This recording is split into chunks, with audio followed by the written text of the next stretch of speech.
Ladies and gentlemen, I think President Trump is now stuck in the mountains of Iran. I will explain to you what I mean. About 36 hours ago, there was supposed to be this important second round of negotiations between the US of A and Iran. The US delegation was supposed to be led by Vice President J.D. Vance and supported by Steve Witkoff and Jared Kushner. While on the side of the Iranians, the delegation was supposed to be led by Speaker of Parliament Dr. Galibaf, Arakchi, the foreign minister of Iran, and some other top officials. However, the Iranian officials refused to show up in Pakistan.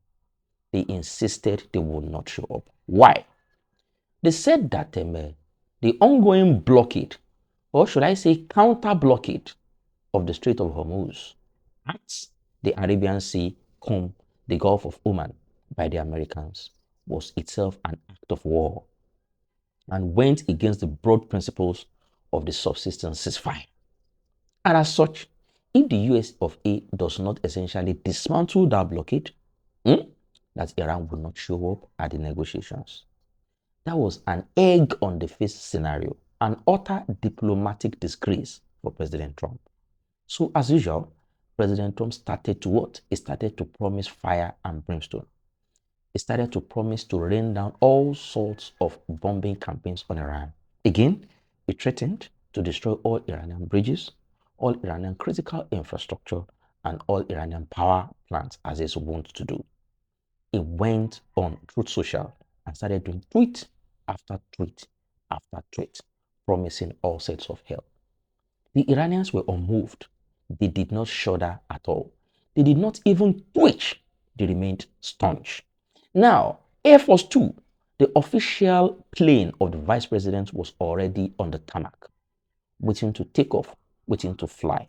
J.D. Vance continued to look around the White House, waiting for the signal from the Pakistanis that the Iranians had already boarded their flights and were proceeding to Pakistan so that J.D. Vance and his delegation can also take off from the US of A. Guess what? That trip never happened. The Iranians never left Tehran as we speak up till this very moment. And because of that, the Americans were stuck at home and were never able to leave for Pakistan for that negotiation.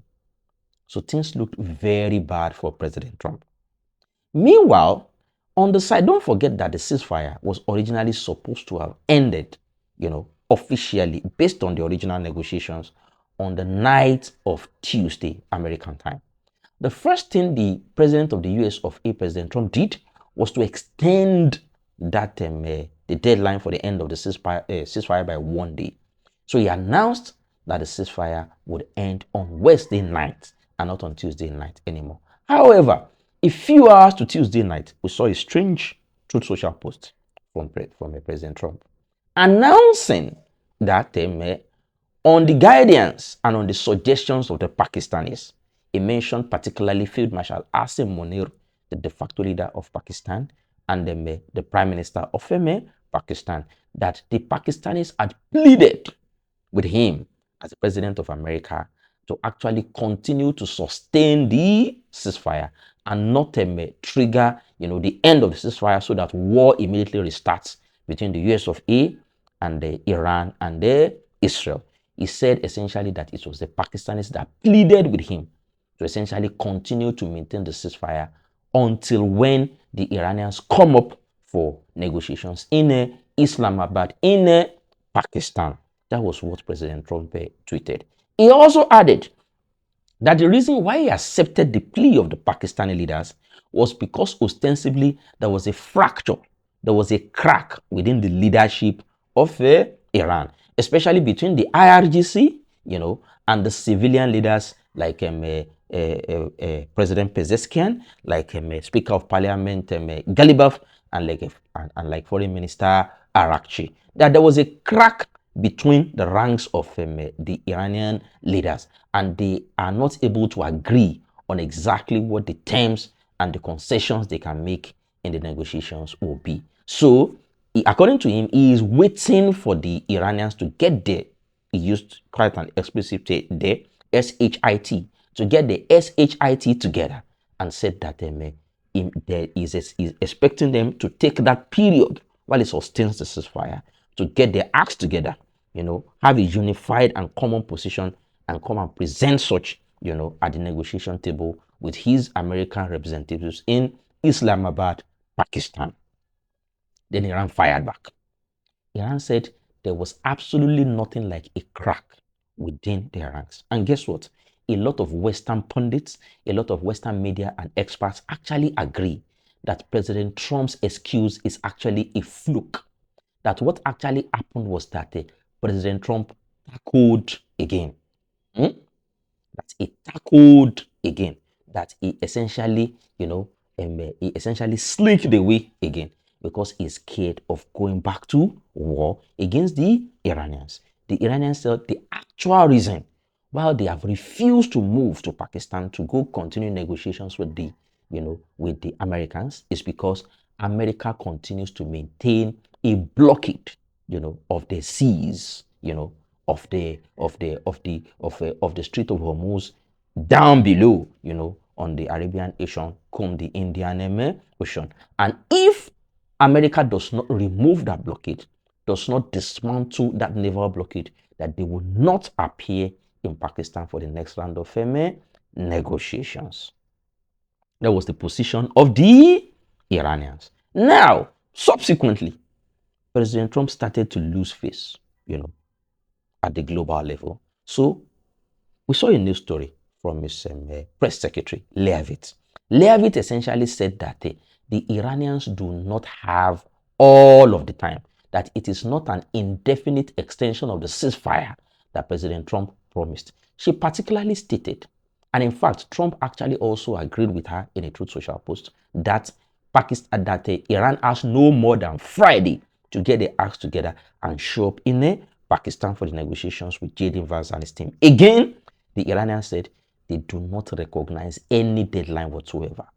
That the only deliverable they want is for Trump to actually dismantle the naval blockade. Trump refused. Again, another egg on the face for President Trump. Meanwhile, in Iran, we have now come to realize, especially from Bloomberg, a very popular American business newspaper, from tankertrackers.com, and from a number of other, overt experts, especially maritime experts, that even the so-called blockade by the Americans on the Strait of Hormuz was not a true blockade. How was it not a true blockade? Bloomberg reported that 34 ships split almost equally between those who were coming into the Persian Gulf through the Strait of Hormuz and those who were going out into the open oceans via the Strait of Hormuz, had actually succeeded in breaking the blockade of the Americans.